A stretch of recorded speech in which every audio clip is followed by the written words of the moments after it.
Política, na Jovem Pan.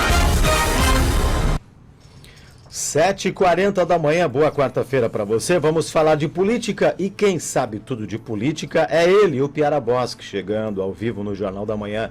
O Piara, bom dia, bem-vindo, boa quarta. Bom dia, Marcos, bom dia, Fernando, bom dia a todos os ouvintes da Jovem Pan Joinville. Muito bem, quero te questionar já nessa primeira participação sua sobre a grande informação em relação às finanças do governo de Santa Catarina. Estava te acompanhando pelas redes sociais e você até colocou lá no Piara Online, né? O Cleverson disse que o governo Moisés deixou 3 bi para Jorginho pagar. E agora, hein? Quem é que está falando a verdade, hein, o Piara? A questão dos números não tá muito em discussão.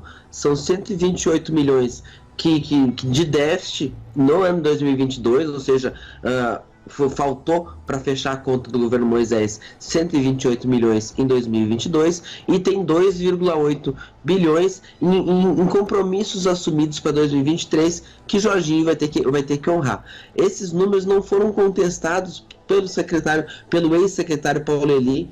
Conversei com ele logo depois da exposição do secretário Cleverson Sievert, e ele não contesta os números, ele contestou a forma meio pirotécnica como foram apresentados. Os números são dados da realidade. Segundo o ex-secretário, o déficit foi causado pela redução do ICMS forçada pelo Congresso Nacional, na época pressionada pelo então presidente Bolsonaro, para reduzir o ICMS da gasolina, especialmente energia elétrica e alguns outros produtos, de 25% para 17%.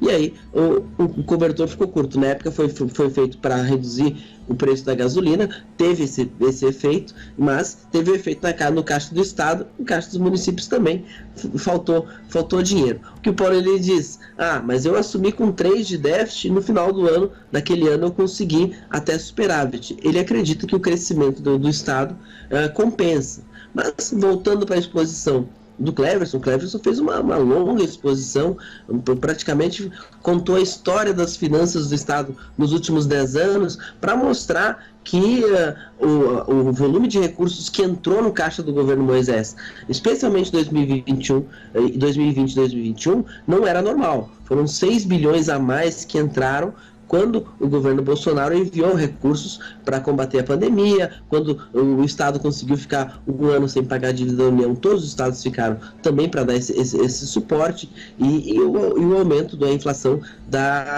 dos combustíveis, especialmente, também teve efeito na arrecadação. Então, o que o Cleverson Sievert fez? Primeiro, ele contou a história das finanças de Santa Catarina para dizer, o nosso momento é mais parecido com o que o Colombo viveu do que com o que o Moisés viveu. E temos um déficit para pagar e nos deixaram com muitas obrigações, obras prometidas para prefeituras, investimentos acertados com Casan e com Celesc. Então ficou pouca margem para o Jorginho Mello, atual governador, cumprir as suas promessas, porque tem que pagar as promessas do Moisés. E aí ele apresentou mais ou menos o que eles vão fazer para dar conta disso.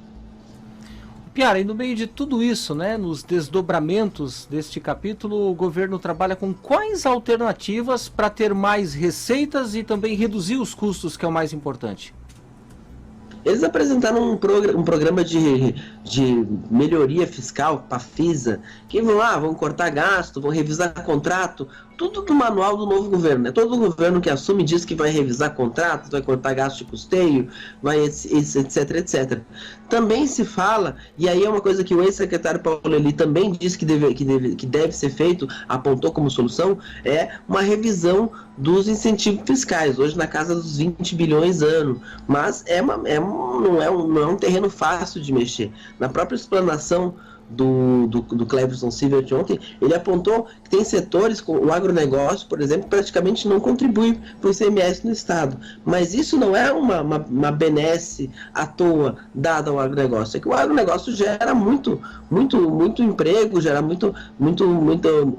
compensa isso em outras áreas. Então o Estado de Santa Catarina dá esse suporte. Então tem outras indústrias também que são subsidiadas. Então vai ser uma análise muito detalhada e sempre com muita dificuldade. Moisés também tentou revisar incentivos fiscais no seu governo e não conseguiu praticamente nada. Vamos ver no que vai dar aqui. Mas por enquanto, geralmente o que compensa é o aumento, o crescimento econômico e a própria arrecadação do Estado. Vamos ver como é que vai terminar esse filme. Mas o Jorginho pelo menos ganhou uma boa desculpa para não tirar do papel algumas promessas. Você comentou sobre Moisés, né? E o que disse o ex-governador ao saber de toda essa divulgação dos números e tudo mais, hein, Piara? O governador imediatamente escalou Paulo Eli para rebater, para dar a versão, que foi aquela versão que eu falei no começo, né? Paulo Eli diz assim, os números ele não contesta, acha que a apresentação foi técnica, elogiou, embora apesar de viés crítico, foi uma apresentação técnica, e acha que há um exagero nesse clima de estardalhaço. Ele acha que o crescimento natural da economia previsto compensa na arrecadação essa perda, essas obrigações de Moisés que ficaram para Jorginho pagar, como ele disse que recebeu de outros governos também. Muito bem, Piara, você vai acompanhando tudo de pertinho e trazendo, né, nos mínimos detalhes sobre a sua ótica, a sua análise aqui no Jornal da Manhã. Um grande abraço e até amanhã, quinta-feira, Piara. Abraço, até amanhã.